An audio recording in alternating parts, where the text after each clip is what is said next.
Frères et sœurs de l'Afrique, de l'Amérique latine, de l'Amérique du Nord, de la Caraïbe et d'Haïti tout entière, que la paix et la grâce de Dieu soient sur vous. Aujourd'hui, je vais vous entretenir autour de la parole.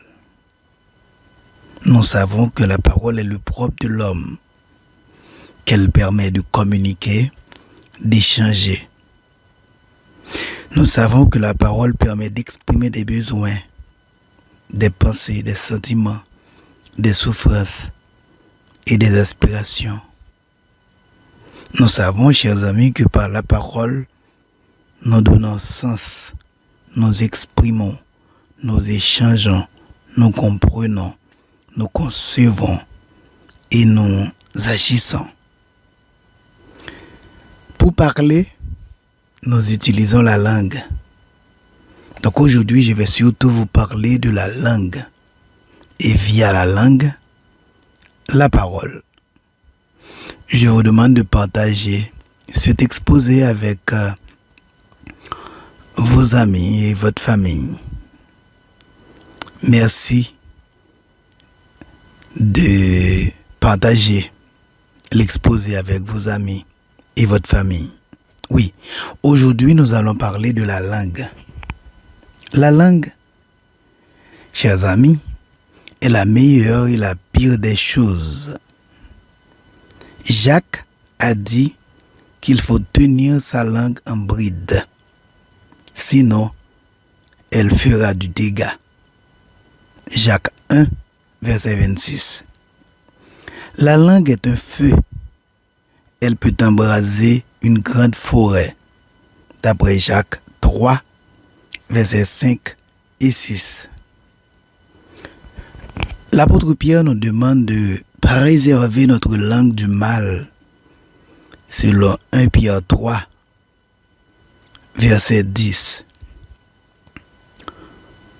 Dans le livre de Proverbes, au chapitre 18 et au verset 21, nous lisons: les paroles peuvent être source de vie ou de mort. Qui aime parler doit en accepter les conséquences.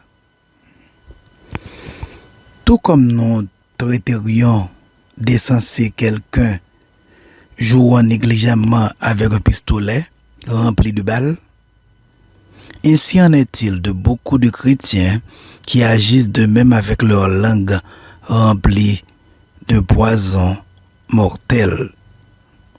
Si nous pouvions seulement réaliser les dommages incalculables que nous faisons au corps de Christ avec notre langue, ou l'effet que peuvent avoir nos paroles sur la vie des gens, nous nous empresserions de mettre en pratique les paroles du sage qui nous dit: celui qui surveille ses paroles garde son âme. Celui qui dit n'importe quoi, qui ouvre grande la bouche, court à sa perte. Proverbe 13, verset 3. Certaines personnes pêchent en utilisant trop leur langue. L'Ecclésiaste écrit que l'essentiel se fait entendre dans la multitude des paroles. Chapitre 5, verset 2. Il y a des gens qui croient qu'ils passeront pour être plus intelligents s'ils parlent beaucoup. Mais la Bible nous enseigne tout le contraire. En Ecclésiaste 5, verset 1, il nous dit: ne te presse pas d'ouvrir la bouche et que ton cœur ne se hâte pas d'exprimer une parole devant Dieu. Car Dieu est au ciel et toi sur la terre. Que tes paroles soient donc peu nombreuses. Dieu n'aime pas quelqu'un qui parle pour ne rien dire. Certaines personnes se rendent coupables de dégainer trop rapidement, alors qu'elles auraient réellement besoin d'attendre avant de dire quelque chose. Dieu dit dans sa parole: celui qui répond avant d'avoir écouté, fait un acte de folie et s'attire la confusion.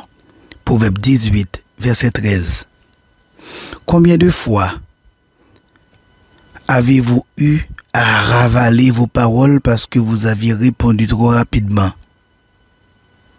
Jacques nous rappelle que nous devons être prompts à écouter, lents à parler, lents à se mettre en colère. Jacques 1, verset 19. Pourquoi pensez-vous que Dieu nous a donné 2 oreilles et seulement une bouche? Dieu parla aussi de la langue qui répand des médisances ou des calomnies.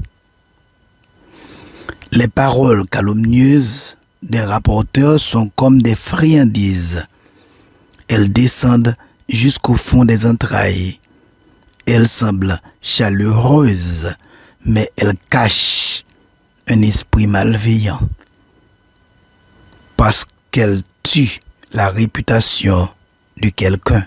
Proverbe 25, versets 22 et 23. Quelqu'un qui répand des médisances ou des calomnies, c'est quelqu'un qui utilise sa langue contre vous lorsque vous êtes absent, mais qui n'osera pas parler de ce qu'il a dit aux autres sur vous lorsqu'il sera face à face avec vous. C'est quelqu'un qui généralement cherche à causer des problèmes plutôt qu'à essayer de les résoudre. Une personne animée de cet esprit parlera beaucoup plus sur celui qui a apporté le message que sur le message en lui-même. Elle parlera beaucoup plus des faiblesses de certains chrétiens plutôt que de faire ressortir leurs qualités et leurs forces. Dieu déteste ce qu'ils font parce qu'ils excitent des querelles entre frères. Proverbe 6, verset 19. Et également parce qu'ils provoquent des divisions. Tout chrétien a le devoir de mettre de côté ses ambitions personnelles et rechercher ce qui contribue à la paix et à l'édification mutuelle, c'est-à-dire à ce qui permet de progresser ensemble dans la foi. Le rapporteur répand toutes sortes d'informations nuisibles autour de lui et Satan utilise ces informations pour empêcher l'œuvre de Dieu d'avancer et pour démolir la réputation des gens. Les paroles inutiles ou vaines sont des paroles qui ne sont pas dites pour édifier et qui n'ont pas pour but de glorifier Dieu et de faire grandir nos frères dans la foi. La règle qui doit diriger la langue, c'est l'amour de Dieu et l'amour pour le prochain, c'est-à-dire une consécration et une soumission totale à la parole de Dieu. Toute parole prononcée à d'autres fins que celle de promouvoir le bien du prochain sont des paroles inutiles et sont péchés contre Dieu parce qu'elles ne visent que des buts égoïstes qui seront dévoilés maintenant, plus tard ou au jour du jugement.